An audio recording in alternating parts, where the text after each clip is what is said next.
Você vai ver nesse vídeo a declaração clara de que Gilmar Mendes, que é ministro do STF, tem a certeza de que Sérgio Moro, que antes era juiz da Lava Jato, foi ele que julgou e condenou Lula, hoje é senador da República, usou a justiça para se promover, e aí Gilmar Mendes diz com todas as letras que vê com clareza que Sérgio Moro está envolvido em corrupção, e aí, por causa disso, Sérgio Moro elegeu Gilmar Mendes como seu inimigo número 1 e já o caluniou, dizendo que ele vem de sentenças judiciais. E aí a treta está formada. Vamos assistir. Antes da gente assistir a treta entre Gilmar Mendes, ministro do STF, e o senador da República, Sérgio Moro, eu pergunto, tá gostando do canal, por favor? Se inscreva. Em Curitiba, era um tipo de companheiro do Moro e do Deltan Dallagnol, um sujeito da Receita Federal de nome Roberto Leonel. Quando o Moro vira ministro da Justiça, ele vira presidente do COAF. Este sujeito era o que fazia as operações por baixo do pano para fazer a investigação. Vamos investigar o imposto de renda da Clarissa. Não, mas eles faziam com uma naturalidade enorme. E diz, você consegue fazer isso sem que fulano de tal saiba? Isso aparece na Vaza Jato. Adotando os próprios critérios que o Sérgio Moro, o juiz, adotava em Curitiba. Qualquer presente, qualquer mensagem ou mesmo uma doação eleitoral não declarada era tipificada como corrupção. Ele designou essa empresa para muitos serviços, a Álvares de Marçal, para empresas que estavam em dificuldade. Mas a empresa inicialmente foi designada como administradora de várias empresas que entraram em recuperação judicial. As nossas empresas que tiveram que fazer acordo de leniência, etc. Depois ele deixa o governo e vai prestar serviço para Álvares de Marçal. Ele tinha empregado a Álvares de Marçal no Brasil, contratado, por determinação dele, e agora ele vai prestar serviço nos Estados Unidos. E isso é absolutamente normal. Veja, então, a mim cabe dizer, esses combatentes da corrupção gostam muito de dinheiro, e isso parece ser um espécime que também nós produzimos. Não é? Como o Dallagnol fazendo esta tal fundação, né, de combate à corrupção, em que ele seria diretor e ganharia por palestra. Isso está dito na Vaza Jato, né? Nós vamos nos remunerar bem. Quer dizer, veja, tudo errado, né? Tudo errado. E faltou supervisão, faltou controle. Aí também a gente não pode esquecer um tema que você tocou. O critério da lista tríplice da Procuradoria-Geral, que foi um critério inventado, não tem base constitucional, e que era uma lista de corporação. Era uma associação que votava. Ora, se a associação vota, ela acaba escolhendo. Tanto é que muitos deles eram ex-presidentes da associação. E essa lista produziu Janot. Se faltasse qualquer razão para não ter lista tríplice, bastaria ter dito, essa lista produziu Janot, era o mais votado, porque eles exigiam isso. Não basta escolher a lista tríplice, tem que ser o mais votado. E ele sempre foi o mais votado. Veja, tudo que nós sabemos sobre o Janot é suficiente para dizer esse critério não é bom. Eu tinha ideia de que isso já estava regulado.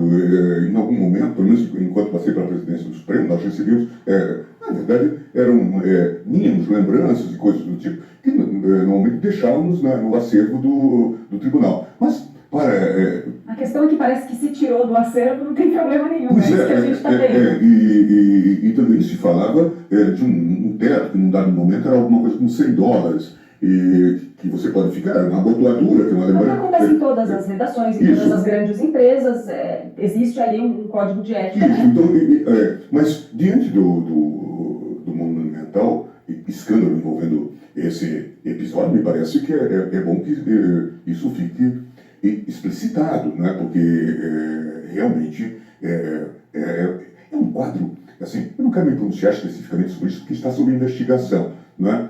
Mas é um quadro tão rocambolesco, né, que talvez um desses nossos diretores de novela, um desses nossos roteiristas mais sofisticados, né, pudesse elaborar, ou até nem ocorresse elaborar. Mas envolver pessoas das Forças Armadas, essa forma de tramitar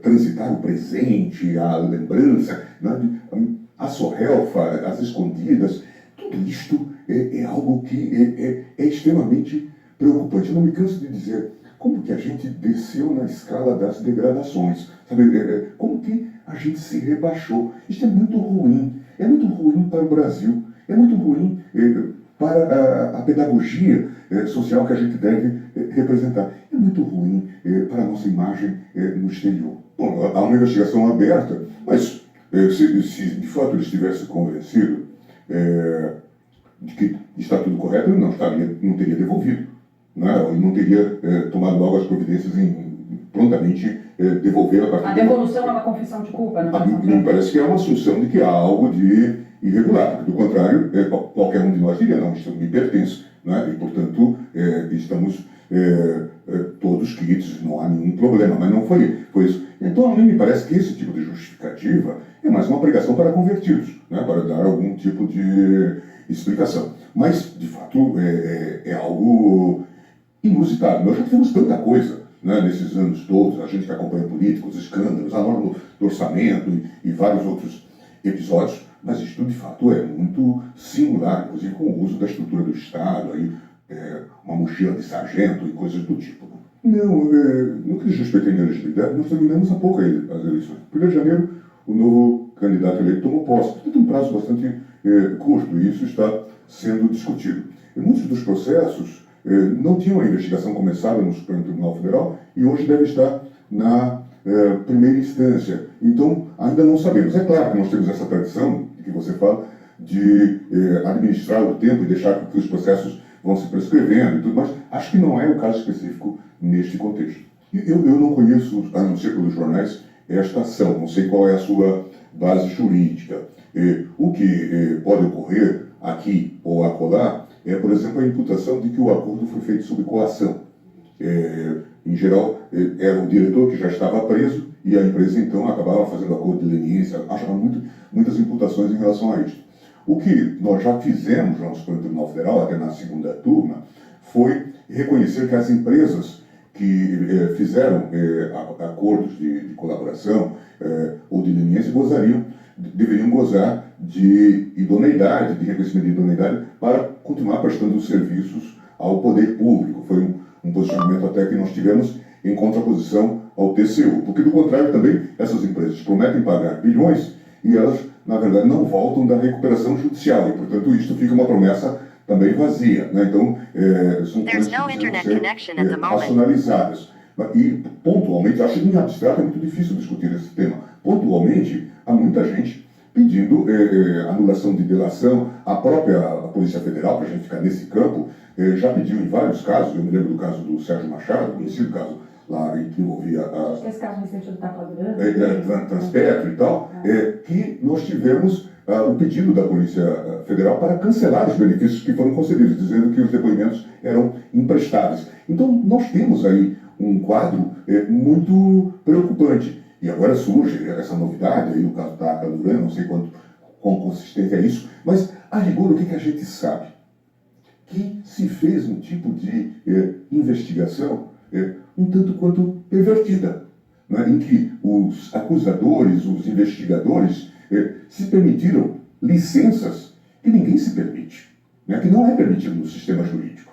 Né, e por isso surgem, então, questionamentos. Mesmo em casos tipificados de desvio, começam a surgir questionamentos. Como também, por exemplo, a imputação de que os investigadores determinavam as pessoas que deveriam ser delatadas, né? Isso aparece e é focado. Por isso que eu volto àquela minha fala inicial da necessidade de se fazer um brainstorming institucional, Ministério Público, Judiciário, Polícia Federal, Receita Federal, dizer o que a gente fez de errado, o que a gente não deve fazer nunca.